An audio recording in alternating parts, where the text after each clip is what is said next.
ये बाल हो जाओ तू 23 मार्च 12 पंडेगुड़ी में जाना मैंने इतना वहाँ पे आरंभ हो पहले লাহোর সেন্ট্রাল জেলের নির্জন সেল থেকে বের করে আনা হলো 22 বছরের সিংহ শাবককে।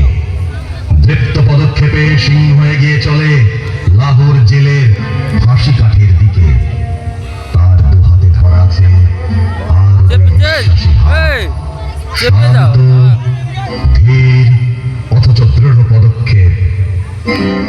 রাত শেষের সূর্যলাল আভার মতো গানের পংক্তি, सरफरोशी की तमन्ना अब हमारे दिल में है, देखना है जोर कितना बाजू ये कातिल में है।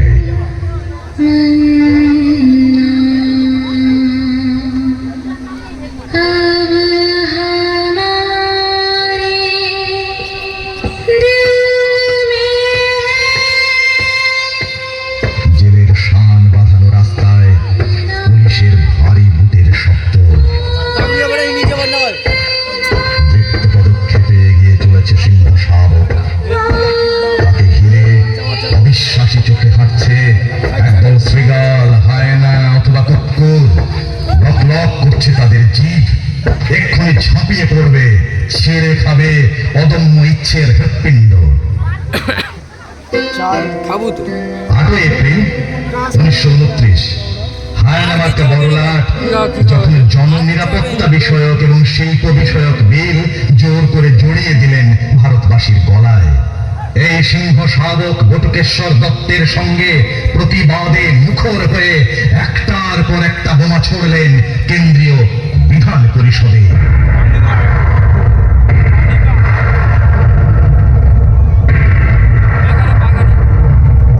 জানতেন ধরা পড়তেই হবে, জানতেন হয় দীপান্তর নয় ফাঁসি, জানতেন সেই অপরিহার্য গানের পংক্তি, ভয় কি মরণে রাখিতে সন্তানে মাতঙ্গী মেতেছে আজ সমর রঙ্গে।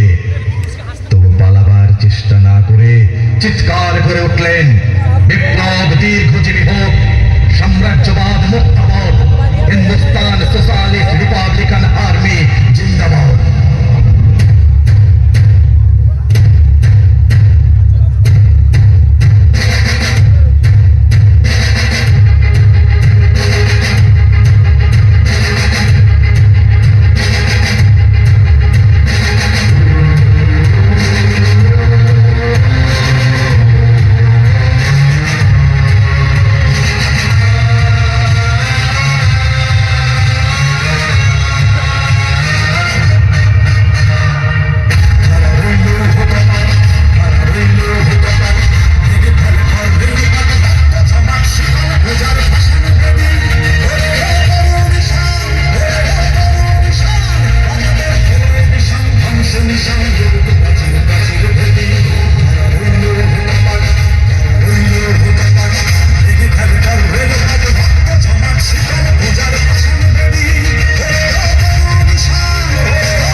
উঠলেন, দেশ কার দেশ, কার প্রতি বিদ্বেষ?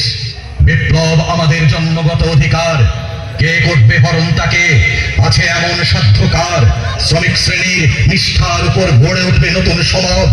এই আদর্শের প্রতি অবিচল আস্থা রাখার অপরাধে যে শাস্তি আমাদের দেওয়া হোক, আমরা সানন্দে তা গ্রহণ করব।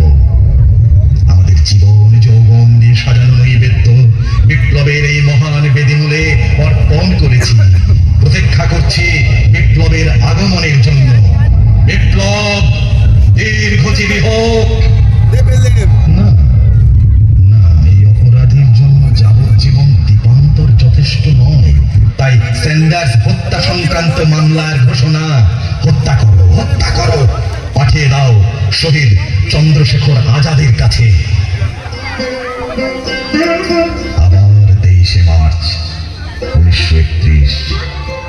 22 বছরের সিংহ শাবকের মাথা এখন এভারেস্ট ছাপিয়ে গেছে। রাজগুরু আর সুখদেবের হাত ধরে এগিয়ে